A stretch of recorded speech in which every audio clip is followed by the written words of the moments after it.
Hey everybody, it's Chase with AV Pop Culture again. The new He-Man Masters of the Universe trailer is out, and I'm over it. Pop that tape in, I got you, let's go do this.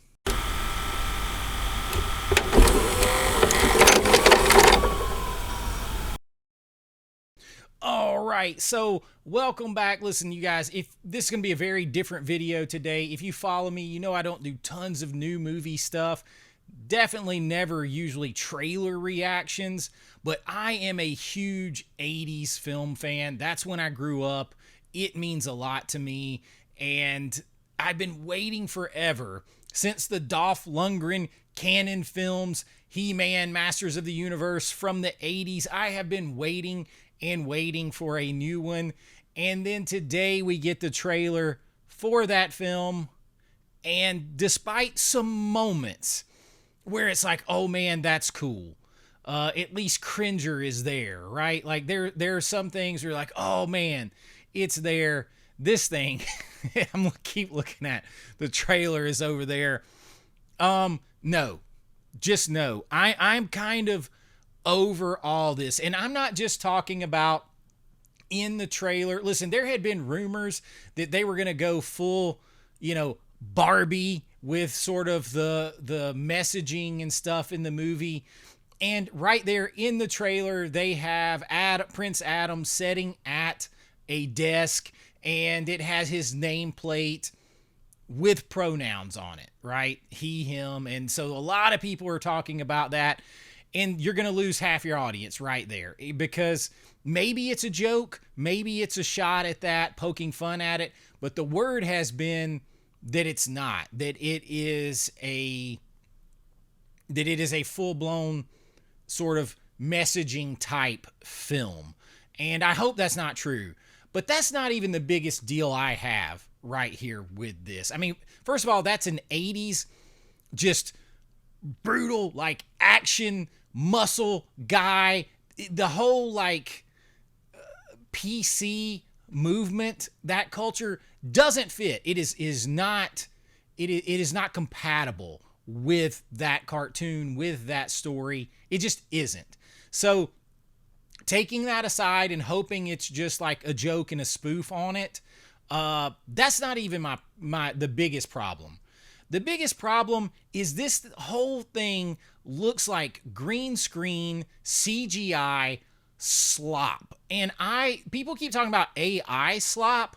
At this point, I am just sick and tired of CGI slop. I have a big deep dive video series going on about why movies look and feel different. I have a big video coming up here soon on miniatures and filmmaking techniques and film and all that kind of stuff, and why we don't have the same tactile feel, why movies look and feel fake. This movie has just jumped up to the top of the list for that. And you're talking about a film that has an excess of $200 million budget. And they only shot a few things on location for a few little pieces of background. Everything else is green screen. There are pictures of just massive green screens on back lots. Everything, nothing is there. Nothing is real. And don't tell me you can't do it. It's too expensive. This movie has an estimated between $220 and $280 million budget. To put that in some perspective, you're flirting with the entire budget of all three Lord of the Rings films combined. And those films, yes, they employed some green screen and some earlier CGI, but they also shot a ton of those films on location, in real places, in New Zealand, like out there, places you can go, see, touch, walk in, all those kind of things.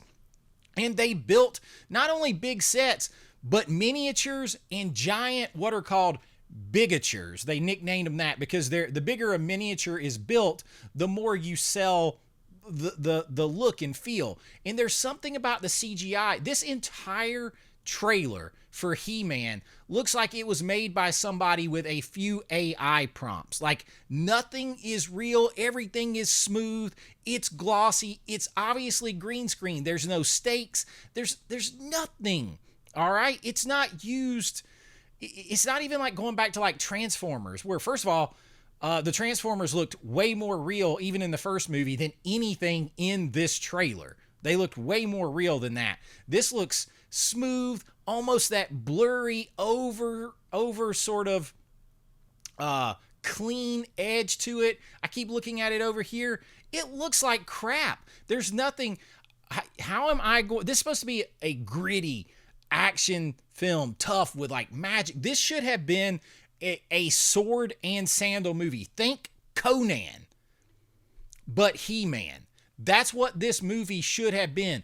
Real locations, a real body build, like type of big muscular guy. I mean, you can maybe fudge that a little bit. There's not a lot of Arnold Schwarzeneggers in their prime hanging around, but this needed to be real places, real textures, because you're building off an 80s franchise. All right, this should have been tactile, real feeling. Instead, the whole thing just looks like it was computer generated. It's smooth, it's glossy, it looks like crap. Period. The end. And it's not just this movie. I'm over it. I'm over it completely. In every way, I am over it. Movies, this is not done. Don't let anybody gaslight you into believing that CGI is used to save money. It's not. It is cheaper in a lot of cases to go on location. They could have went to New Zealand or something and filmed this, a sword and sandal style epic. They could have filmed those scenes out there. It would have been cheaper. CGI is now rushed, expensive, bloated. There's a reason why the budget of this movie costs more than all three Lord of the Rings films combined. And that's CGI, bloated budgets. And why is that? Because people don't know how to make movies anymore. Period. The end. They cannot make films anymore. Shooting digitally is fine. I mean, it doesn't have the look of film. That saves you some money. They didn't even save money like that back before, right? When they were shooting on location. And these budgets were still way lower. And they were paying people like Schwarzenegger and other big stars. Film budgets are bloated because you're CGI farming everything out. Everything is digital and it's rushed and it looks like crap. We have gone backwards in CGI. Go and look at the original Jurassic Park from 1993. We are going backwards in CGI because it's overused. It should be used to enhance and supplement real sets, real locations, real costuming that is weathered, that like we're losing the art in all this and it's just becoming computers. They're worried about AI. They're sealing their doom with all of this CGI. It's already there. Like the only difference is they're doing it instead of the computer like just being prompted to do it. There's still somebody keying it in. And we got to get back to tactile, real filmmaking, particularly when you're going to do a film based on something from the 80s, 70s, 90s, when everything was real and tactile and all that kind of stuff. This should have been an epic, partial sword and sandal film. And if you wanted part of it on Earth, you can do part of that. You can do that in real locations too. In any kind of fudging you need to do about real locations there, you can do that. And then the rest of it should have been real, sweaty, dirty. There's like in this, everybody is clean, polished, beautiful. Like, oh, get the hell out of here. That's not what this is. And it all comes down to people do not know how to make movies anymore. And this whole CGI is cheaper is absolute BS. It's easier. It's lazy. They don't know how to do anything else. Filmmakers don't want to commit to a look, to a style. So it's like, hey, we're just going to green screen it, light it flat, and then later on we can decide what we want all this to look like.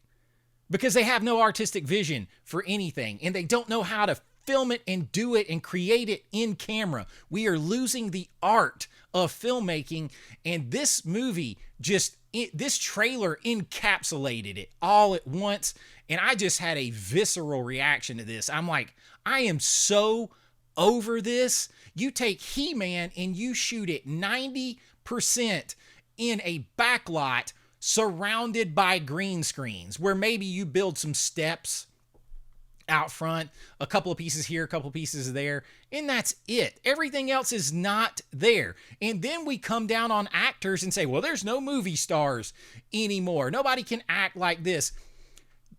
There's nothing. There's no impetus for them. There's like nothing for them to play off of anymore. You're just standing in front of a screen. You could be anywhere. Do you know how different that is if you're in a weathered costume and you're out in the elements and you're in a real place and the dirt is real, the air is real, the set behind you is there, you can walk into it, all that kind of stuff. Completely different. It puts you in that world, and then they can give a performance based on that. So don't knock the acting all the time and say there's no movie stars. There's no movies for them to be movie stars in. There is nothing but green screen, computer generated graphics. And I'm sure the nostalgia is going to get some people. I'm sure some of the cooler parts of this are going to get people. But you combine all that and you got Jared Leto. You go from Frank Langella playing Skeletor to Jared Leto. You talk about a step down. It's like a Grand Canyon fall down. But again, besides all of that, I'm sitting here looking at it right here on this other screen. It's slop. The biggest thing that excited me was Idris Elba was going to be in it as Man-at-Arms, and they didn't really make him look like Man-at-Arms until right at the end. And Cringer, right, was going to be in it, and maybe he'll become Battle Cat, and the original movie couldn't do that. Now, I didn't see Orko. See, there's some things that you could do with CGI to enhance this, but 75 to 85% of this movie should have been practical. Real sets, real locations, miniatures, bigatures, all that kind of stuff. Put those actors in the real world, in the elements. Let them become those characters. Let them be in the world of Eternia that you created out there on real ground, in the real world, not on a backlot on concrete surrounded by giant green screens, even when you're outside. And I'm just over it. It's not just this movie, it's every movie. When we finally get filmmakers that come in and start going back to practical, and 85% of their films are done practically, in camera, on locations. Don't hand me the it's cheaper. I'm an independent filmmaker. You know how I save money? I save money by shooting at locations, real world locations that already exist. So don't tell me that it's cheaper to do it this way. It's easier this way because it's faster. You don't have to make artistic decisions. You don't have to figure out problems creatively, and you can just fix it in post with CGI, and I'm over it.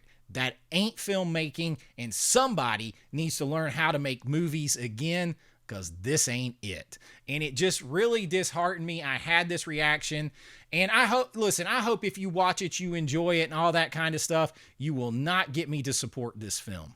It will not happen. It will not happen.